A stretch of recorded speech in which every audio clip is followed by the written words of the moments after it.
নমস্কার, আমি তনুশ্রী রান্নাঘরে আপনাদের সবাইকে স্বাগত।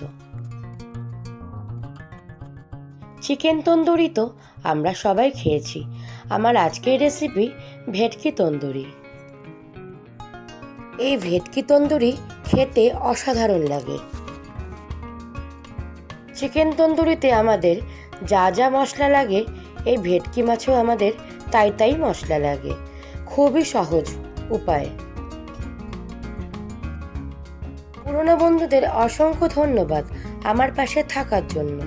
নতুন বন্ধুরা যারা চ্যানেলটাকে সাবস্ক্রাইব করেননি তারা অবশ্যই আমার চ্যানেলটাকে সাবস্ক্রাইব করবেন আর পাশে থাকা বেল আইকনটা প্রেস করে দেবেন।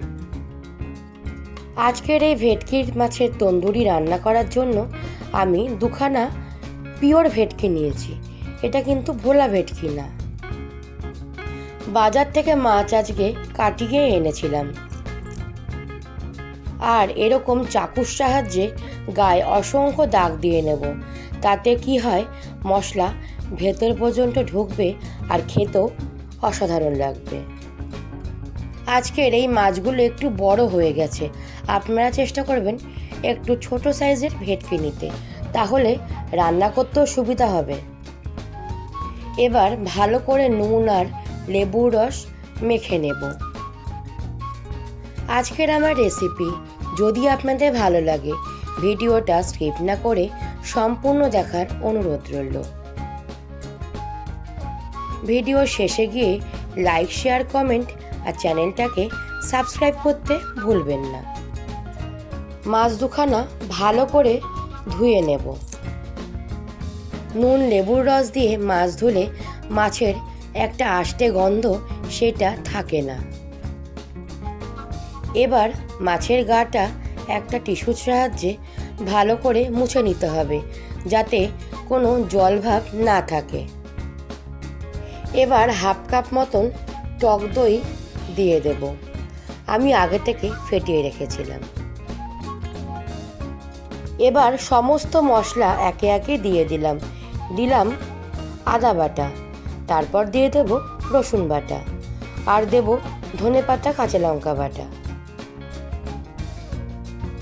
শীতের সন্ধেবেলা এরকম গরম গরম যদি মাছের তন্দুরি হয় তাহলে ভালোই লাগে। শীত মানেই বন্ধুরা হরেক রকম খাওয়া দাওয়া আর ঘুরতে যাওয়া। দেখুন বন্ধুরা, আমি যেই প্রসেসে মাছের গায়ে মশলা মাখাচ্ছি, আপনারাও চেষ্টা করবেন সেইভাবেই মশলা মাখাতে। কথা বলতে বলতে 1 চামচ গোলমরিচের গুঁড়ো দিয়ে দিয়েছি, আর দিয়েছি তন্দুরি মশলা। দিলাম শুকনো লঙ্কার গুঁড়ো ঝালের জন্য। এবার দিয়ে দেব কাশ্মীরি লাল লঙ্কার গুঁড়ো, বেশ অনেকটা পরিমাণে, যাতে সুন্দর রং হয় আর দেখতেও ভালো লাগে। সর্বশেষে দিয়ে দিলাম কাসুরি মেথি, হাতের সাহায্যে গুঁড়ো করে।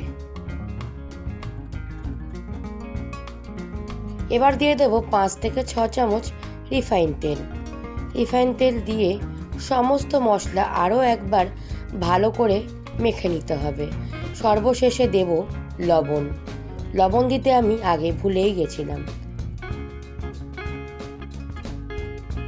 এই রকম তন্দুরি যদি ঘরেই বানানো যায় তাহলে রেস্টুরেন্টে আর যেতেই মন করবে না। বন্ধুরা, আজকালকার বাচ্চারা যে কোনো তন্দুরি খেতে ভীষণ পছন্দ করে।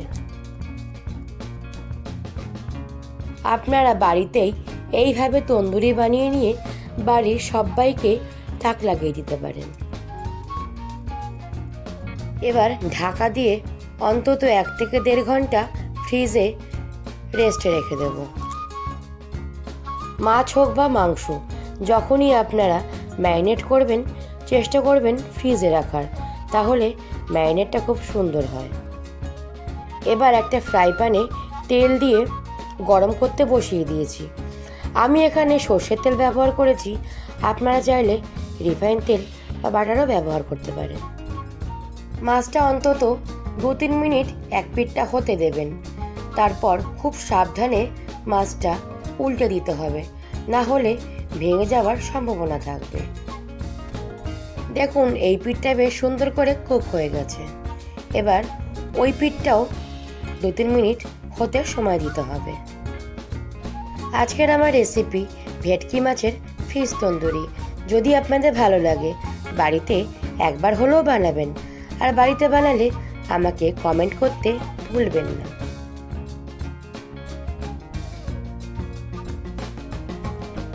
আপনারা সুস্থ থাকবেন আর ভালো থাকবেন।